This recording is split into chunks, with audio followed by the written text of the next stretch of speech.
Bismillahirrahmanirrahim. Assalamualaikum warahmatullahi wabarakatuh. Selamat pagi, salam sejahtera bagi kita semua. Yang saya hormati dosen mata kuliah manajemen strategik Ibu Murdaningsi. Selamat pagi Ibu. Terima kasih atas kesempatannya. Perkenalkan, nama saya Edo Ilham Akbar Khairusufa. Pada kesempatan kali ini akan mempresentasikan tentang tugas ujian akhir semester manajemen strategik, yaitu implementasi strategi bisnis pada PT Egerindo MPI atau Eger di era digital. Oke, jadi sebelumnya sedikit cerita. Eger itu salah satu brand ibu, brand macam-macam. Ada brand clothing, ada tas. Sebenarnya mulanya di tas, jadi dia merambah ke baju dan fashion yang temanya itu yang tropical adventure. Oke, jadi di sini akan dibahas pendahuluan, analisis strategi, kritik dan saran strategis beserta kesimpulan. Kita lanjut aja. Pendahuluan. Eh, Pada era digital saat ini, semakin banyak produk yang memanfaatkan kemajuan teknologi untuk melakukan strategi pemasaran dan penjualan, termasuk salah satu perusahaan terkenal asal Bandung yang sudah memiliki kesan kuat di hati para konsumennya. Produk lokal kebanggaan bangsa yang mengusung tema tropical adventure yaitu Eiger. Uh, Eiger Adventure atau Eiger berdiri pada tahun 1989 sebagai sebuah merek penyedia perlengkapan dan peralatan bagi gaya hidup para pegiat alam. Jadi eh, termasuk saya sendiri, Bu, saya pribadi adalah pencinta alam, sering naik gunung seperti itu. Jadi mungkin Eiger itu salah satu produk prioritas saya untuk membeli perlengkapan mendaki atau perlengkapan untuk ke gunung. Lanjut, bernaung di bawah PT Egerindo MPI, Eger memiliki tujuan untuk membawa nama Indonesia dan kualitas produk Indonesia ke kancah internasional, khususnya di industri fashion retail. Adalah Roni Lukito, sosok pria di balik kesuksesan brand Eger, bermula dari meneruskan bisnis orang tua dalam produksi tas. Jadi mulanya uh, Pak Roni ini meneruskan usaha orang tua berbisnis tas yang kemudian sukses membawa Eiger menjadi salah satu brand lokal kebanggaan bangsa di segmen tropical adventure merek dunia. Jadi Eiger merupakan brand lokal yang bisa saya sebut bisa bersaing dengan brand-brand luar seperti North Face, seperti dan lain-lain lah Bu, seperti itu. Oke, nama Eiger sendiri berasal dari nama sebuah gunung. Jadi Eiger itu ada sebuah gunung di Swiss yang berketinggian 3.970 mdpl. Oke, gunung ini memiliki reputasi yang sangat terkenal karena merupakan salah satu gunung tersulit dan berbahaya untuk didaki seluruh dunia. Kalau misalkan di Indonesia kita punya Gunung Merbabu, Selamet, ada Gunung apa Semeru, Bu. Kalau Eiger ini dinambil nama dari sebuah gunung di Swiss. Jadi sejak tahun 2015 Eiger memfokuskan produk-produknya untuk kegiatan alam di iklim tropis yang kini menjadi tagline Eiger, yaitu Tropical Adventure. Sampai sekarang Eiger sudah tersedia di 137 kabupaten kota di seluruh Indonesia dengan total 237 gerai toko, dan memperkuat kehadirannya di dunia daring. Dia juga memiliki aplikasi yang bisa di-download, bisa diunduh di Google Store dan App Store. Namanya adalah Eiger Adventure. Oke, lanjut. Kita masuk ke analisis strategi. Yang pertama ada visi misi perusahaan. Jadi, visinya ini bahasa Inggris ya Bu. Mohon izin kalau Inggris saya agak sedikit kurang baik. Untuk visinya itu to be a blessing company in lifestyle business, yang artinya itu adalah menjadi perusahaan yang memberkati di dunia dalam bisnis gaya hidup. Yang selanjutnya misi yaitu with the spirit of sustainability we provide experiential customer satisfaction in lifestyle business. Yang artinya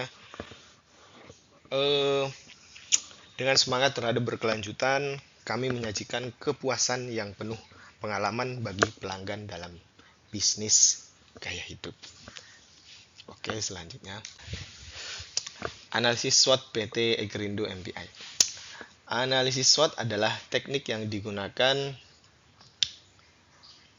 untuk memahami posisi strategis suatu bisnis dengan memetakan 4 elemen utama yang terdiri dari strength atau kekuatan, weaknesses, kelemahan, opportunities, peluang, dan threats, ancaman. Strength adalah kondisi yang menjadi kekuatan, weakness mengacu pada kondisi yang menjadi kelemahan atau kekurangan, opportunities merupakan kondisi eksternal yang menguntungkan, sedangkan threats adalah kondisi eksternal yang mengganggu atau menghambat kinerja. Analisis SWOT dapat dikelompokkan menjadi dua, yaitu strengths dan weaknesses untuk menganalisis faktor internal, dan opportunities dan threats untuk menganalisis faktor eksternal. Menurut Fatima, analisis SWOT ini merupakan upaya maksimal untuk memaksimalkan strength dan opportunities sekaligus meminimalkan weakness dan threat, sehingga hasilnya dapat digunakan untuk menyusun perencanaan strategi. Selanjutnya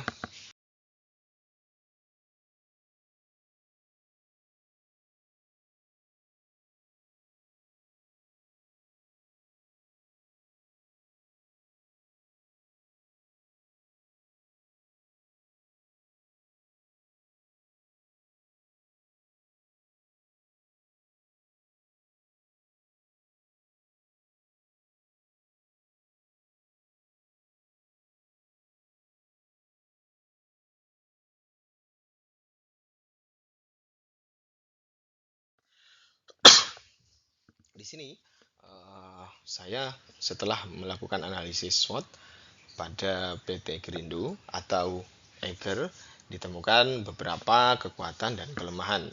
Kekuatannya yaitu brand recognition yang kuat, yang kedua kualitas produk yang terjamin, yang ketiga diversifikasi produk, yang keempat jaringan distribusi yang luas, yang kelima dukungan untuk komunitas dan aktivitas outdoor.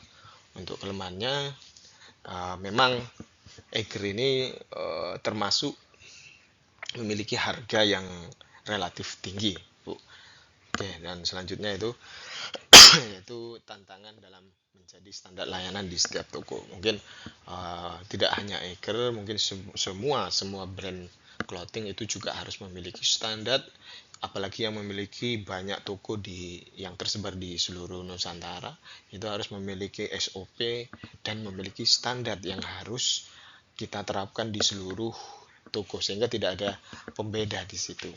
Selanjutnya kurangnya keberagaman dalam desain dan varian produk. Mungkin salah satu tantangan Eger yaitu memperbaiki kelemahan ini. Selanjutnya ada peluang. Peluang itu adalah apa yang sebenarnya bisa Eger lakukan. Yang pertama, tren peningkatan aktivitas outdoor dan gaya hidup sehat.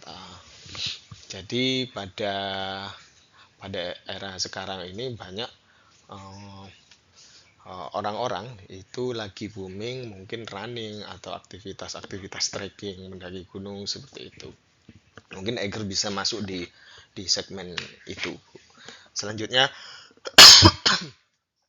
ekspansi pasar internasional. Jadi supaya memperluas jaringan atau mengenalkan Eger ke dunia bisa dilakukan dengan cara ekspansi ke pasar internasional. Yang selanjutnya peluangnya adalah peningkatan e-commerce dan penjualan online. Nanti akan kita bahas, Bu, terkait e-commerce ini. online. Selanjutnya ada threat, tantangan persaingan ketat dengan merek global dan lokal. Seperti yang kita tahu, clothing atau apparel yang bertema adventure itu dari lokal saja itu banyak, Bu. Contohnya seperti yang bisa saya sebagai pecinta mendaki gunung itu ada Konsina, ada Ray. Itu salah satu pesaing yang cukup berat untuk Eiger.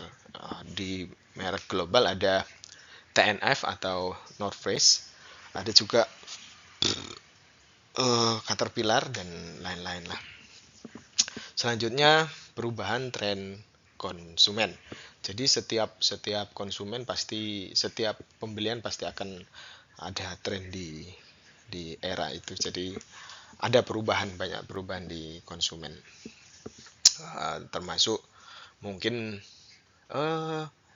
bosan dengan aktivitas outdoor, mungkin lebih ke outdoornya bukan hiking, bukan trekking, mungkin ke riding seperti itu, Bu. Yang selanjutnya ketidakstabilan ekonomi dan daya beli konsumen, isu lingkungan dan tanggung jawab sosial. Wah, sudah 11 menit, kita lanjut saja, Bu. Strategi utama yang diterapkan perusahaan yaitu melakukan kolaborasi dengan brand motor terkenal. Nah, ini salah satu kolaborasi yang menurut saya menarik karena Eiger ini melakukan kolaborasi dengan Royal Enfield, di mana ini merupakan brand motor yang terkenal menurut saya kalau di kalangan pecinta motor ya, Bu ya. Selanjutnya ini berita literasi, Eiger Adventure dan Royal Enfield berkolaborasi luncurkan koleksi eksklusif. Oke, selanjutnya memperluas pemasaran sampai di pasar Eropa. Strategi yang dilakukan Eiger yaitu membuka toko di luar negeri, tepatnya di Swiss. Nah, jadi termasuk memperluas pasar itu membuka toko di Swiss. Jadi membuka gebrakan, membuka pintu baru brand-brand lokal agar berani membuka toko, membuka store di luar negeri. Nah, untuk ini beritanya, Bu. Selanjutnya kita lanjut saja. Inovatif dan adaptif. Eiger membuat suatu produk yang berbahan organik, bahan hasil daur ulang dan mudah terurai yang disebut Eiger Green. Jadi Eiger itu memiliki program mulai dari kemasan, mulai dari produk-produknya itu bahannya bisa didaur ulang. Untuk kemasan tas seperti paper bag itu bisa digunakan kembali. Nah, seperti itu. Ini merupakan koleksi Eiger Green, recycle material dan lain-lain. Yang keempat adalah menerapkan omnichannel. Strategi selanjutnya adalah Eiger menerapkan omnichannel. Ketika konsumen mulai bergerak ke arah pembelanjaan daring, Eiger cepat melakukan adaptasi dengan meningkatkan pelayanan daring mereka. Selain toko offline, Eiger juga memiliki toko online yang terdapat di berbagai platform e-commerce seperti Tokopedia, Shopee, dan TikTok Shop seperti itu, Bu. Ini tentunya sangat efektif bagi Eiger untuk melakukan pemasaran dan penjualan produk pada era digital saat ini. Eiger memiliki followers yang cukup besar pada akun media sosial di Instagram yaitu sebesar 2,2 juta dan 533.400 followers dengan like sebanyak 1,3 juta. Ini di TikTok ya. Jadi ini membuktikan berhasil menerapkan strategi omnichannel pada akun TikTok. Shop-nya Eiger mampu menjual produk sekitar 369.800 produk ya. Selain di media sosial, Eiger juga memiliki aplikasi sendiri yang bisa diunduh di App Store dan Google Store pada perangkat smartphone. Oke, selanjutnya, nah ini untuk di websitenya, Ibu. Website Eiger sendiri seperti ini. Dan untuk yang di akun TikTok Shop, di Tokopedia dan di Instagram, dia cukup banyak followersnya. Untuk yang di TikTok itu likes-nya banyak karena mereka mungkin membuat konten. Oh ya, dan di TikTok itu mereka Eiger ini sering melakukan live untuk melakukan pemasaran di akun TikTok ini. Selanjutnya, oke, Eh, kritik dan saran strategis. Kita masuk di kritik dan saran strategis. Tentunya eh, ada kelebihan dan kelemahan yang dimiliki sebuah produk. Ya, di sini saya akan menjelaskan atau mempresentasikan tentang kritik yang mungkin bisa saya berikan. Yang pertama adalah harga yang cenderung tinggi. Beberapa konsumen merasa bahwa harga produk Eger terlalu tinggi, mulai dari mungkin tas, uh, dari clothingnya mungkin itu lumayan tinggi. Ini bisa membuat Eger sulit dijangkau oleh konsumen dengan anggaran yang terbatas. Yang kedua, tantangan di e-commerce. Meskipun Eger memiliki beberapa platform online, pengalaman berbelanja di website atau aplikasi bisa terasa kurang user friendly dengan navigasi yang kadang membingungkan atau pengolahan order yang memakan waktu. Memperkenalkan produk edisi terbatas yang bisa menarik minat konsumen yang ingin sesuai dengan lebih eksklusif. Oke. Selanjutnya, keterbatasan variasi produk dan untuk segmen pasar yang lebih luas. Meskipun terkenal di kalangan penggemar outdoor, Eger bisa memperluas jangkauan produk mereka dengan membuat lebih banyak variasi dalam desain dan fungsionalitas, khususnya untuk pasar urban yang lebih mencari gaya sehari-hari. Yang keempat, ketergantungan pada brand lokal. Eger bisa memperkuat kesan premium dengan melakukan lebih banyak kolaborasi. Jadi masih masih ketergantungan pada brand lokal. Sarannya yaitu yang pertama, melakukan inovasi produk, mengembangkan lebih banyak inovasi di produk outdoor seperti menggunakan bahan yang lebih ramah lingkungan atau teknologi yang lebih canggih. Misal pakaian yang bisa mengatur suhu tubuh dapat meningkatkan daya tarik Eger di pasar yang semakin sadar akan isu berlanjutan. Yang kedua, perluasan pasar global. Seperti yang disampaikan tadi di sana, Eger dapat tidak hanya di Swiss, mungkin bisa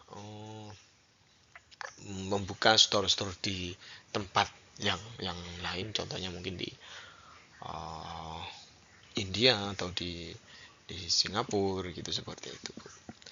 Selanjutnya, perbaikan layanan e-commerce. Jadi perbaikan bugs atau yang kurang maksimal dapat berfokus meningkatkan platform e-commerce-nya baik dari sisi user experience maupun pengiriman yang lebih efisien. Kolaborasi dengan komunitas dan penggiat alam, membangun hubungan yang lebih dekat dengan komunitas pencinta alam dan petualangan dapat memberikan pengaruh positif terhadap citra merek. Eger bisa mengadakan lebih banyak event atau kolaborasi dengan para influencer dan komunitas outdoor. Selanjutnya, pelatihan dan pengembangan produksi lokal atau produk lokal. Selain memproduksi produk untuk pasar luar, Eger bisa memanfaatkan lebih banyak bahan baku lokal dan memperkenalkan produk yang terbuat dari bahan khas Indonesia. Memberikan nilai tambah dari segi keberagaman budaya. Mungkin bisa memasukkan unsur-unsur tenun, mungkin seperti itu, unsur-unsur batik yang khas Indonesia. Oke, kesimpulannya adalah Egerindo atau Eger Adventure memiliki banyak kekuatan, terutama dalam hal brand recognition, kualitas produk, dan jaringan distribusi yang luas, termasuk kampanye mereka yaitu Eger Green. Namun, perusahaan juga dihadapkan dengan beberapa kelemahan, seperti harga yang relatif tinggi, ketergantungan pada pasar domestik. Di sisi lain, peluang yang ada dalam tren aktivitas outdoor yang berkembang dan kebutuhan untuk produk ramah lingkungan memberikan ruang bagi Eger untuk tumbuh lebih jauh. Meski demikian, ancaman dari persaingan ketat dan ketidakpastian ekonomi harus dihadapi dengan strategi yang matang dan beradaptasi dengan perubahan tren dan kebutuhan konsumen. Sering-sering melakukan kolaborasi dengan beberapa brand lokal dapat menjadi salah satu pertimbangan agar semakin mendongkrak produk Eger. Yang saya amati baru-baru ini, Eger berkolaborasi dengan Bapak Ridwan Kamil ya, terkait aparel, ya semacam aparel riding seperti itu. perbaikan secara terus-menerus di akun media sosial, di website resmi, membuat konten yang positif dan menghibur. Jadi juga ditambah dengan konten-konten yang edukatif, positif, juga menghibur. Itu mungkin bisa menaikkan atensi dan minat konsumen seperti itu. Oke, selanjutnya matur sakalangkung. Baik, Ibu Modaningsi, terima kasih atas kesempatannya. Semoga pada presentasi saya kali ini mendapatkan nilai yang terbaik, Bu. Mohon maaf, mungkin banyak yang presentasi penjelasan yang belepotan dari saya, karena mengingat juga keterbatasan waktu yang diberikan. Kurang lebihnya mohon maaf. Terima kasih saya sampaikan kepada Ibu Murdaningsi. Assalamualaikum warahmatullahi wabarakatuh. Terima kasih, Bu.